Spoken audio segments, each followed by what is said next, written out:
Architect Divya Chakravarti. She completed her undergraduate studies from SRM University and she went on to pursue her master's in historic preservation and urbanism and study of the built environment from the University of California, Los Angeles.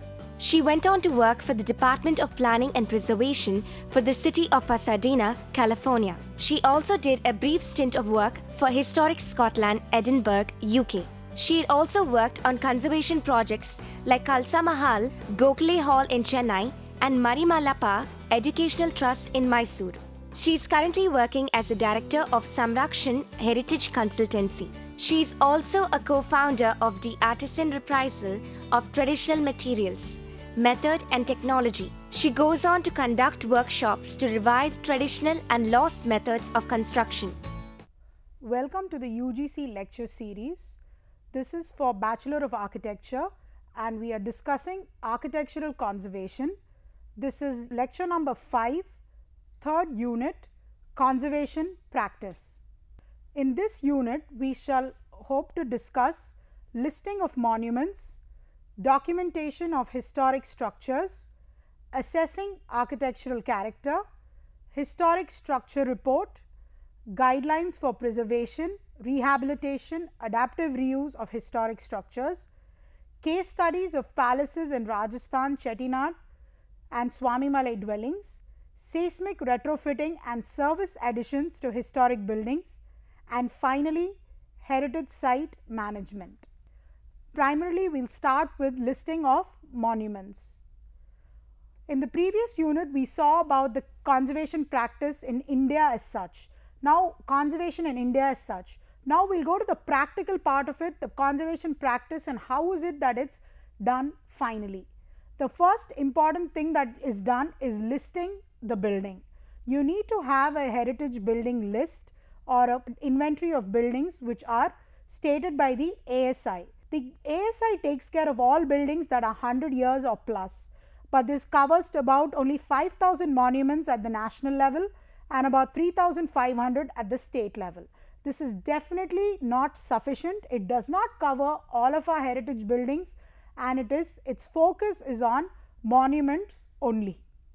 So, this is where INTAC steps in. They consider all buildings of notable buildings of more than 50 years of age.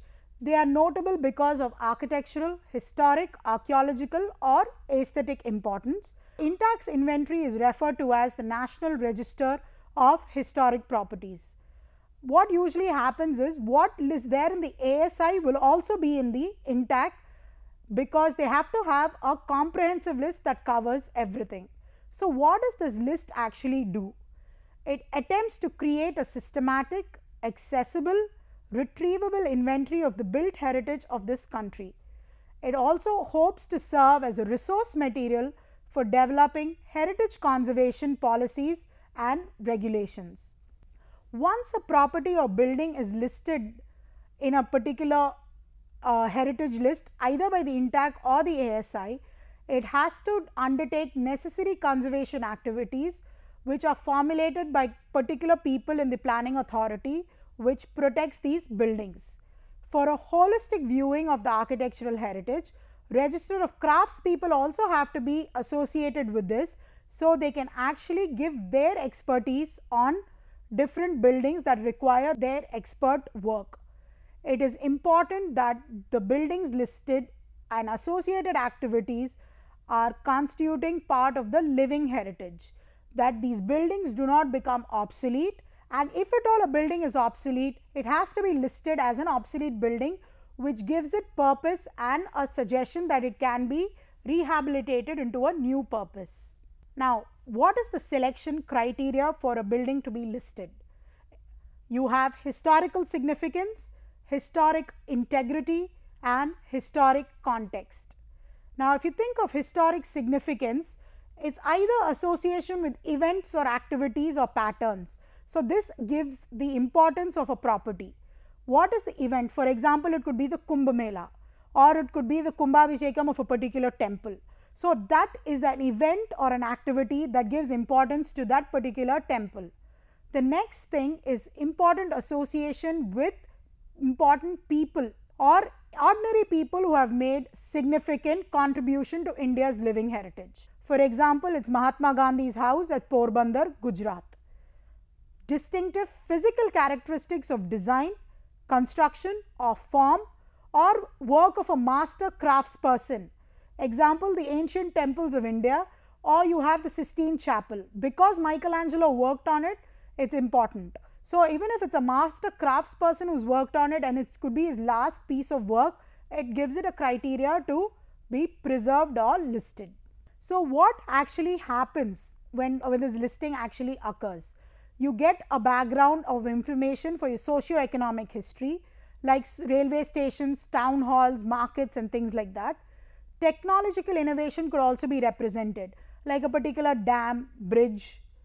And finally, town planning features such as squares, streets or avenues, like the Rajpath in New Delhi.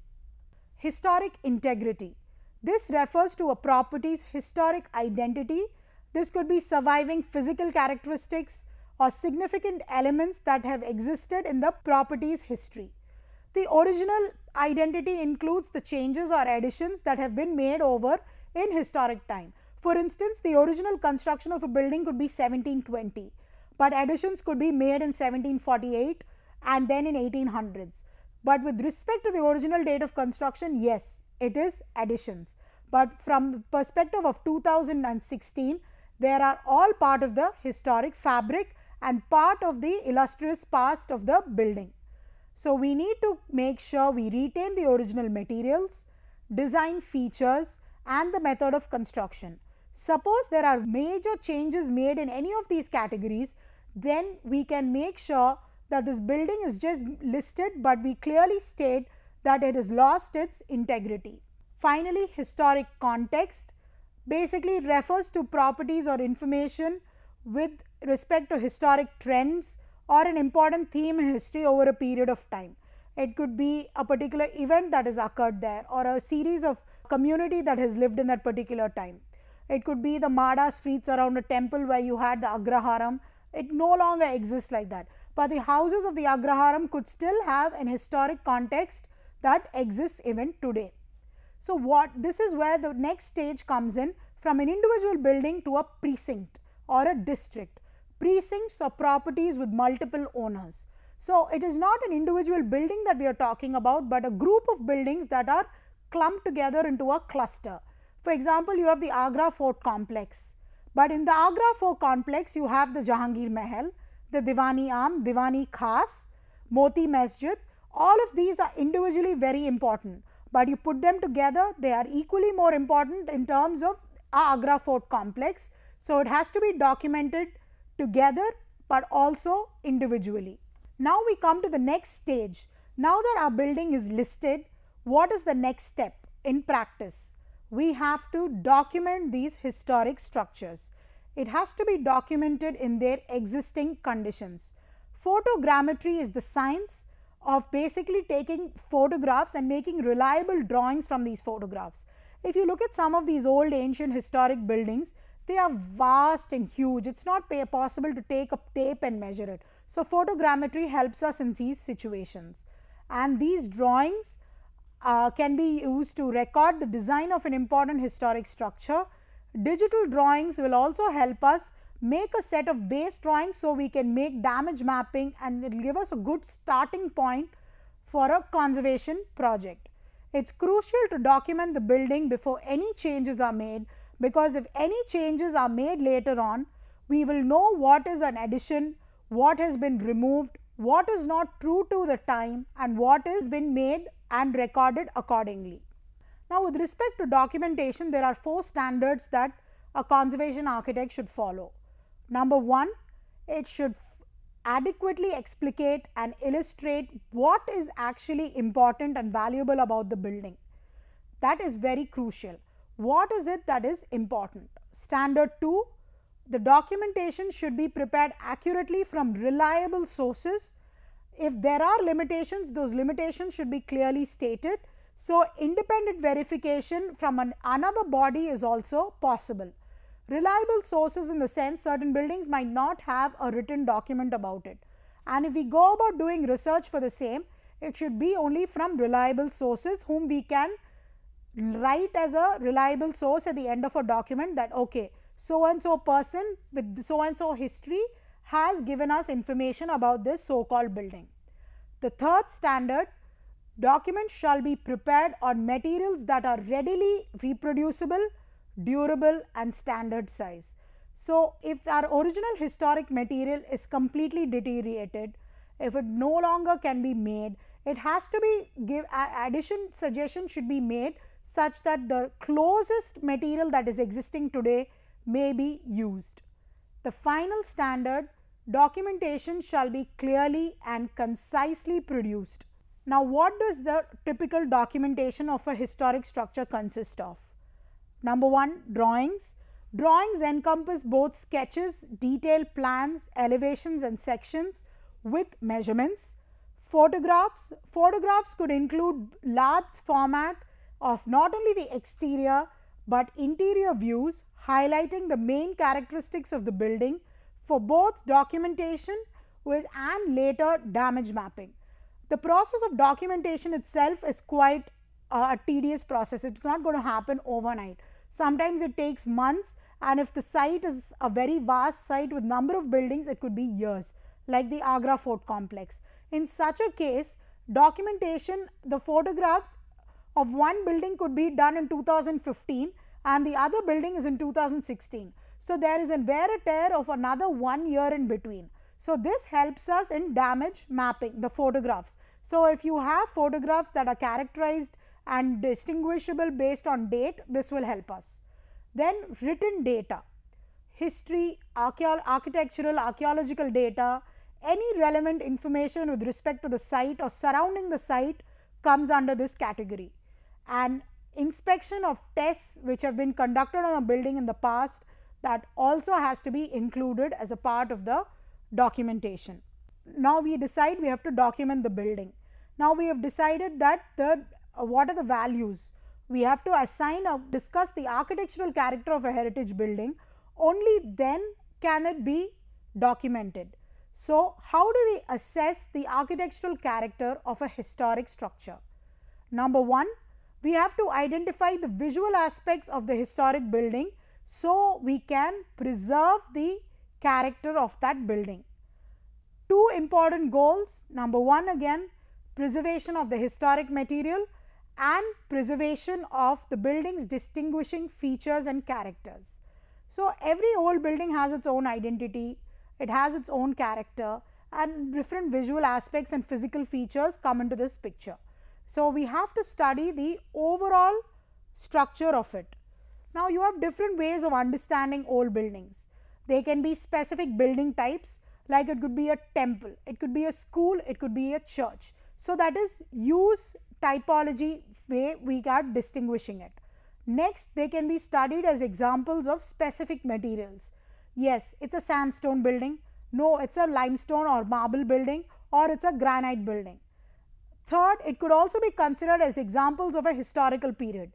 No, it is Art Deco, it is Gothic Revival farmhouse, it is a one-story bungalow, it is colonial architecture, it is British style architecture. All of that comes as examples of an historical period. And finally, the final facet of an architectural building or architectural marvel is events or people which is intangible.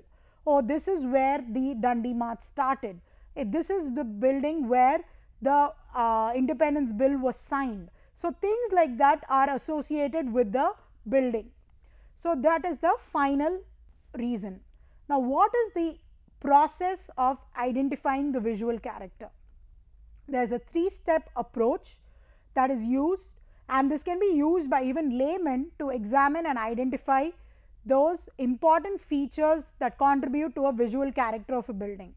This exactly means the first step is looking at the building from afar, looking at the building with respect to the entire site it is situated in.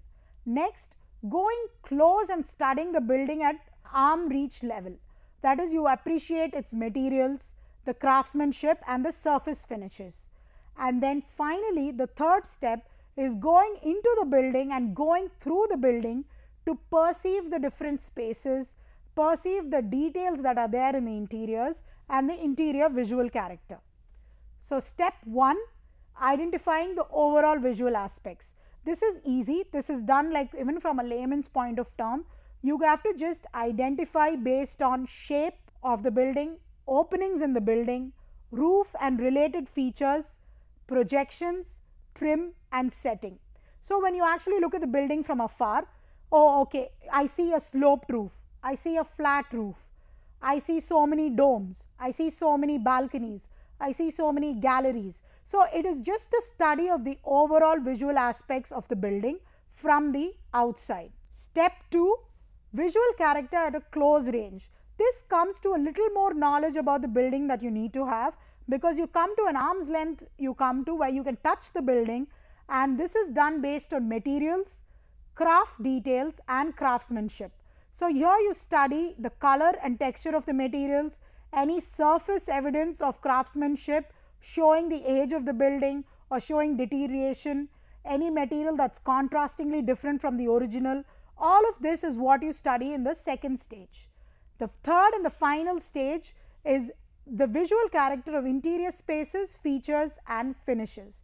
Here a certain more amount of detail is required, because you have to enter the interior space and you have to, it's little more difficult because you have to analyze and study individual rooms, the interconnecting spaces and interrelated spaces like staircases, lobby spaces, and this what you have to study here is the surface material and the different finishes that are there.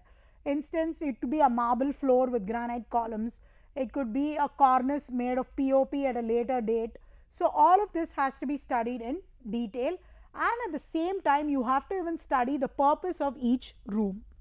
Now, fragility of a building's visual character. We have studied that now visually how we are assessing the architectural character, but actually this process is a very fragile process in the sense, by a wrong cleaning method we can irreversibly damage a building. For instance, if you are insensitive to the repointing the joints, you could change the character of the building. If you give a wrong color to the outer coating of the outer exterior of the building, you entirely change the look of the building and the age of the building. Inappropriate cleaning, you should not use acid to clean stones, which will actually give discoloration, which will give us a wrong date when we are analyzing the building. So, it is very important that we assess the visual character without damaging it, because it is very fragile. Now, we look at some examples over here. This is to show you in the right the fragility of a building's visual character. This badly done repointing work of the bricks, how is the original and how is the repointing work that is being done? It is completely changing the facade of the building. Here you have the study of arm's length visual character, the materials. Okay, the plinth level is stone, random rubble masonry, then you have exposed brickwork. Down you have the overall visual character, roof and the related features. Yes, it is a gabled roof with grill work, then I have windows, I have a curved cornice, I have so many cupolas, I have chimneys. All of these are part of the roof and related features. Here you have interior visual character, surface materials and finishes. Here this is the lobby space and interconnected space like staircases. This is the exposed structure of the interior, and this shows on to go features like the staircase which is stone, the railing which is metal and the railing handles which are wood. So, this is what you need to talk of the different kinds of materials that occur. Now, we have covered documentation, listing and assessing the architectural character of the building. Now, how do I encompass all this information? That is where a historic structure report comes into being. A HSR is a preservation and rehabilitation tool. Any building that is listed as an important historic structure should have a historic structure report made. It basically evaluates its existing condition, provides the general recommendations that are to deal with the existing issues, and if at all there is a consideration of adaptive reuse, what could be that use and what is the current use of the building. So, it is very important that we assess the physical character, evolutionary development, issues of challenges in maintaining it, and to understand in detail the value of the historic property. So, a HSR consists of all this information in detail. It is actually very similar to a condition assessment report and a structural assessment report. A historic structure report consists of both written data, documentation, images, plans, elevations, as well as a conservation plan if at all it is being attached. So, it is both for the existing building, for the building in the past, and what construction do you think will happen in the future to make it structurally stable if required. This should be a primary reference document that is consulted for any project that is going to be planned or scheduled to be planned with respect to that particular building. So, what does a comprehensive HSR include? You have introductory information like site information, property identification, ownership details. You have an executive summary as in who is asking for this report, what is the purpose of this report, is there a proposed adaptive reuse, and things like that. Then you have a historical overview. What is the value of this building? Why is it valuable? What is the historic function? If there is a personal history attached to this building, what is it? A summary of history available for this building. What is the reference material for this? And if there is additional information that is required, you state even that. Then setting, environmental or function context. What was the use of the building? What is the current use of the building? The structural setup of the building, and how do you see it fit in the future? What do you think the future of this building holds? Architectural and landscape overview, a detailed description of the structure's site, structural system or type, exterior and interior architectural detailing, stylistic elements which could be like character defining elements like a particular bay window or archway or arcade. All of this comes under identification and documentation of just not what is there, but what was there, and even documentation of the changes that are going to be suggested and alterations that are going to be made to the structure. Then you have a condition assessment report.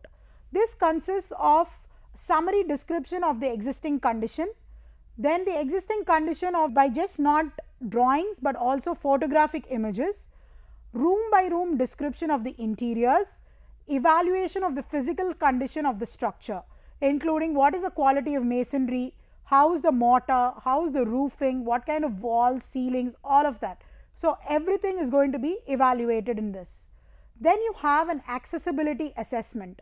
This is done for historic structures that are going to be made open to the public, because according to the Disability Act of recent times, it is very important that all kinds of public with different kinds of handicap be able to enter a particular building, and usually old buildings did not give importance to such things. Then summary building code.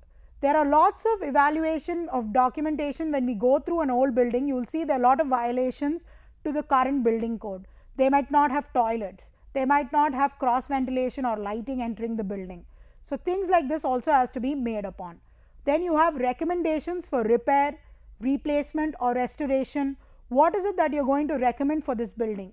Is it going to be used as its current use? If it's obsolete and it's empty, what do you think is going to happen after it's restored? Or if you are going to assign a new use to it, what are the changes you are going to suggest for the same? Then you have existing conditions recording. What is the existing condition of the site plan or floor plan? Photographic evidence supporting these plans. Photo documentation is very crucial.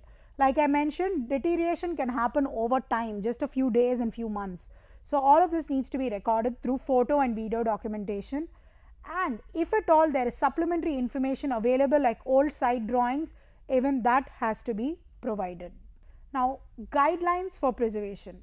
Now, we have gone through listing, documentation, and we have seen in part of documentation how do we assess architectural character. Now, we have written down a HSR.